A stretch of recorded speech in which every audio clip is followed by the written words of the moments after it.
We're back live from Tokyo ahead of the G20 summit, where we'll be talking to the president in Osaka, Japan, later in the week. Back in America, though, the president spent last week warning he was ready to unleash ICE agents into sanctuary cities so they could begin doing what they're paid to do, deporting the thousands of people living here illegally who have ignored and evaded court orders, telling them to get back to their countries of origin. Even though these illegals have already been given their day in court, mayors across the country vowed to, for some reason, resist the effort. We are not going to cooperate with ICE in any operations to round up and deport our residents. That's not going to happen. They clap as their city falls apart and everyone who can leaves because it's a cesspool. Yay, we're virtuous, they say. National Democrats backed up the mayors, of course. People who live in gated communities like Nancy Pelosi suggested that enforcing America's laws is pointless, maybe even evil. In terms of interior enforcement, what is what's the point? Well, I won't even go into what the motivation might be for that. Meanwhile, Congresswoman Alexandria Ocasio-Cortez tweeted on this subject. She can never resist. She urged her supporters to report ICE sightings and to hide illegal aliens in their homes, like the Underground Railroad or something.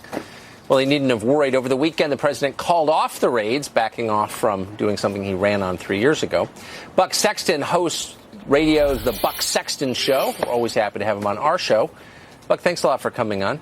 Hey, so, put this in some perspective for us. What was the president calling for? Just pulling random people who looked Hispanic off the street and sending them to Guatemala, or was it something else? No, this was looking at individuals who have had their day in court or evaded their day in court, who have gone through the process and have now an outstanding deportation order against them. They're not just here illegally. There are specific orders that this person should be deported. And so what he's shown by putting this out there is that the individuals who oppose this, meaning the Democratic Party now, are opposed to really any interior enforcement of our immigration laws. They're always going to find some reason, some excuse, some fear-mongering campaign for why this shouldn't be done, which really forces the question, why not just admit what they want, which is open borders? Or rather, we could ask them, why is illegal immigration bad? Because they never have an answer to that question, because they don't think it's bad.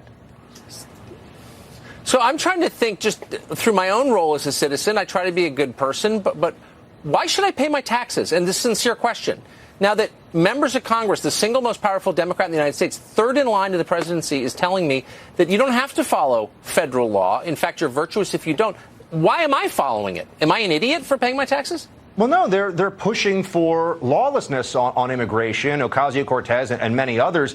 And it's really worse than that. They're rooting against law enforcement. And I think that also needs to get a whole lot more attention here. Yeah. ICE officers are going into communities. They're going to have to, in their day-to-day operations, never mind this overall sweep, put themselves in situations where they could be in harm's way. And you have Ocasio-Cortez acting like these are stormtroopers, acting like these are people who are not doing what they are actually doing, which is enforcing federal law. No one denies that this is existing federal law. Members of Congress who are doing all the virtue signaling about how we don't want to separate families. Tucker, they separate families all the time for Medicare fraud, for not paying your taxes, for a whole bunch of things. But here, federal law no longer counts. Yeah, exactly. Americans, millions of Americans are separated by force from their families because they fell afoul of some law.